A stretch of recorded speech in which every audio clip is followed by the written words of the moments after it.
नमस्कार दोस्तों, मैं अंकुर उपाध्याय स्वागत करता हूं आप सभी का एक बार फिर से अपनी नई वीडियो में।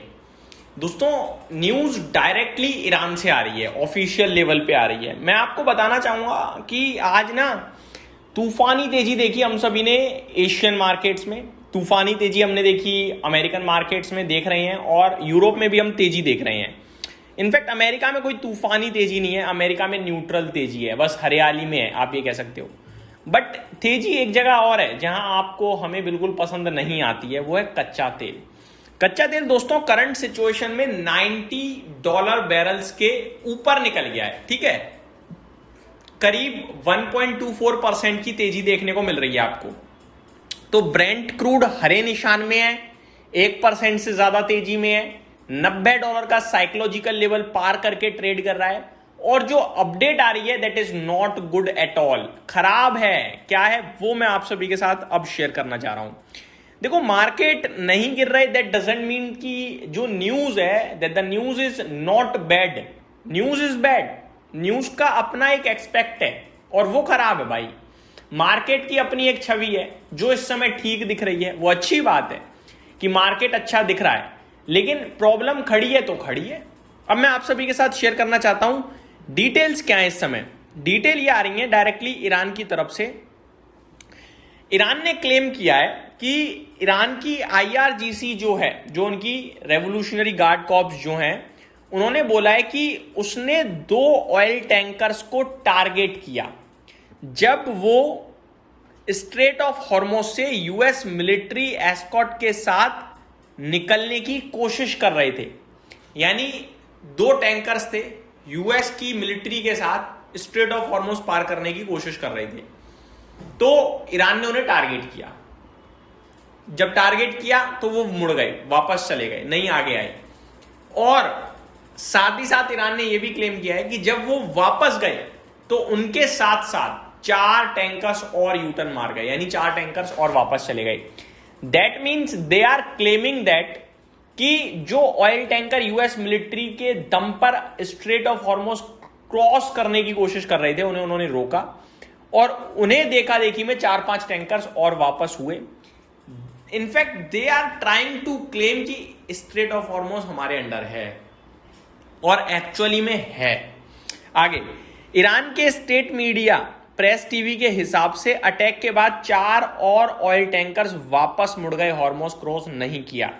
लेकिन ध्यान रहे, यूएस और यूके की मैरीटाइम सिक्योरिटी एजेंसीज ने अभी तक इस अटैक की कंफर्मेशन नहीं दी। ये अकेले आईआरजीसी क्लेम कर रहा है, ये भी बड़ी बात है। आगे, शेवरॉन के सीईओ क्या कह रहे हैं।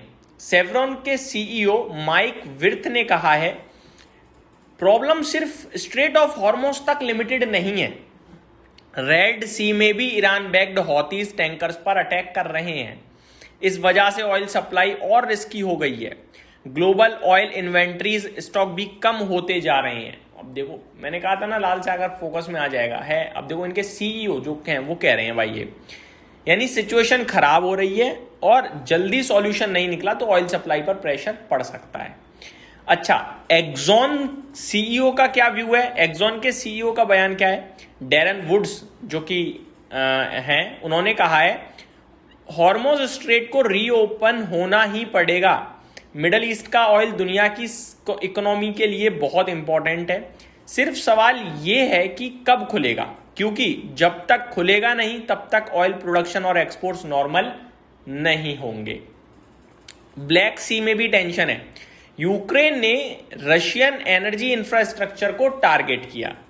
इस वजह से ब्लैक सी के पास भी टैंकर्स पर अटैक हुआ है।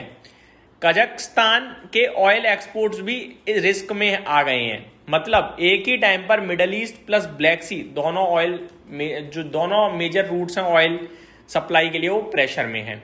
अब कॉमनवेल्थ बैंक ऑफ ऑस्ट्रेलिया का क्या एनालिसिस है। बैंक ने कहा है पहले यूएस ईरान कन्फ्लिक्ट के बाद ब्रेंट क्रूड $93 बैरल्स के ऊपर चला गया था, लेकिन अब हॉर्मुज से थोड़ा ज्यादा ऑयल ट्रैफिक शुरू हुआ है, इसलिए मार्केट का पैनिक थोड़ा कम हुआ। उनका एस्टिमेट है कि अभी सिर्फ 30-35% नॉर्मल ट्रैफिक चल रहा है। अगर 50-60% तक रिकवर हो गया तो ग्लोबल ऑयल मार्केट में सप्लाई इंप्रूव हो सकती है और प्राइसेस पर प्रेशर आ सकता है। ट्रंप का क्या कहना है। ट्रंप कह रहे हैं टैरिफ आइडिया है भाई, यानी कि प्रेसिडेंट डोनाल्ड ट्रंप ने कहा है ईरान पर सिर्फ सैंक्शंस ही नहीं, टैरिफ भी लगाने चाहिए, टैरिफ भी लगने चाहिए। इनफैक्ट उनके हिसाब से इससे ईरान पर इकोनॉमिक प्रेशर बढ़ेगा। यूएस की रियलिटी क्या है, लेकिन असली जो रियलिटी है वो है यूएस ने 2025 में ईरान से सिर्फ 1.4 मिलियन डॉलर्स का माल इंपोर्ट किया था, इसलिए डायरेक्ट टैरिफ का इकोनॉमिक इंपैक्ट बहुत लिमिटेड होगा, यानी tariff is not a solution. Russia को भी टारगेट किया है। नया बिल ये भी अलाउ करेगा कि जो टॉप कंट्रीज रशियन ऑयल खरीद कर रशिया की हेल्प कर रही हैं उनके इंपोर्ट्स पर भी यूएस टारगेटेड टैरिफ लग सकता है। तो ये डिटेल्स हैं दोस्तों। इस समय परेशानी चौतरफा दिख रही है और कच्चे तेल के जब तक रिलीफ नहीं मिलेगा तब तक कहीं ना कहीं हमें सावधानी बरतनी चाहिए। ये मेरी तरफ से अपडेट थी। उम्मीद करता हूँ डिटेल्स पसंद आई होंगी। Thank you so much for watching this video. Have a great day guys.